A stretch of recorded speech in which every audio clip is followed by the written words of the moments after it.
The Metropolitan Police has expressed regret over the arrests of 6 anti-monarchy protesters on Coronation Day. Republic Chief Executive Graham Smith, who was among the group, said he has now received a personal apology from police officers. He said he did not accept the apology and would take legal action after no charges were brought against him. The Met also confirmed it had used a controversial new law to detain the group. Mr. Smith said a chief inspector and 2 other officers visited his Reading home on Monday evening to issue the apology. He told PA News Agency, "They seemed rather embarrassed, to be honest. I said for the record I won't accept the apology. We have a lot of questions to answer and we will be taking action." Mr. Smith, who is from Bristol, earlier said he wanted a full inquiry into the disgraceful episode. The Met said a review found there was no proof the 6 protesters, who were detained when their vehicle was stopped near the procession route, were planning to lock on, a protesting tactic which is now banned. Recent changes to the law, passed last week, make it illegal for protesters to use equipment to secure themselves to things like railings. The Met said the group of 6 were detained after items were found in a vehicle which officers had reasonable grounds to believe could be used as lock-on devices. But the force said it was unable to prove intent to use them to lock on and disrupt the event. One man in the group was also arrested for possession of a knife or pointed article. The Met said it was not clear at the time to the arresting officers that at least one of the group stopped had been engaging with police about holding a lawful protest prior to the coronation. "We regret that those 6 people arrested were unable to join the wider group of protesters in Trafalgar Square and elsewhere on the procession route," a statement continued. Now it has said all 6 people have had their bail cancelled and confirmed no further action will be taken. Mr. Smith said earlier on Monday that he had spent months consulting with officers about his group's protest plans, and said in a statement on Twitter that his group would be speaking to lawyers about taking legal action.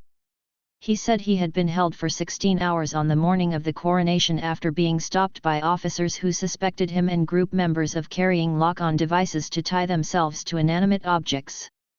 They also said they had intelligence, which is untrue, he told BBC Radio 4's Today programme.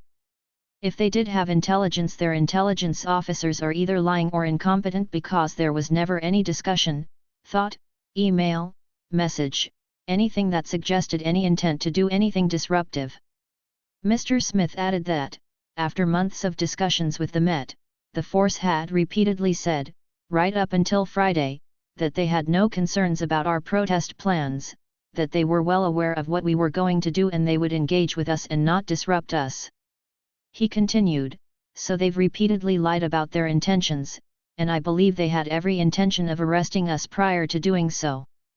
Mr. Smith also rejected suggestions his arrest, along with other protesters, was necessary to limit disruption to the coronation. Former Cabinet Minister David Davis was the only Conservative MP to vote against the changes to the Public Order Bill, which criminalised protesters using lock-on measures.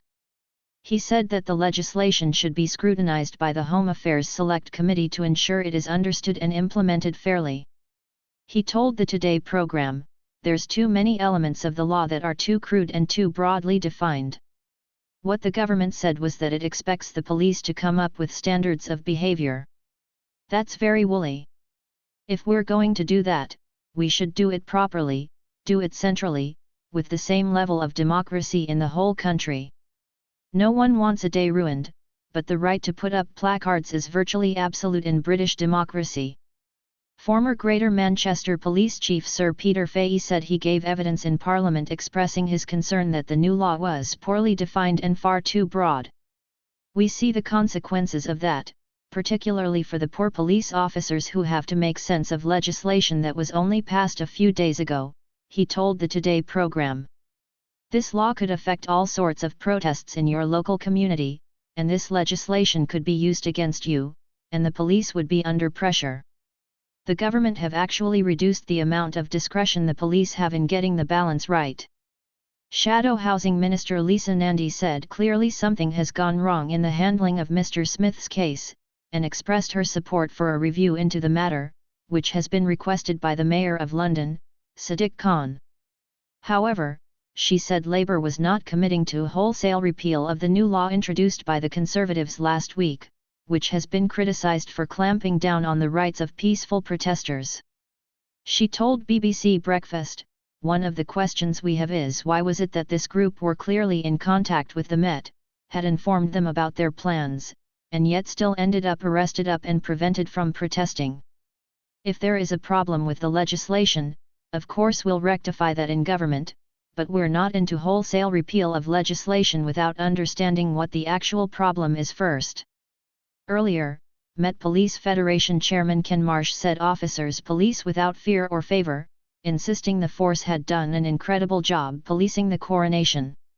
He told the Today programme, "We have to take into consideration everything that at that moment is put in front of us.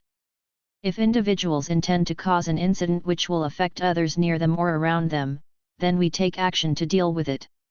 Protesting can take place in this country, but it's to the level of which you perform that protesting that we have to balance and deal with."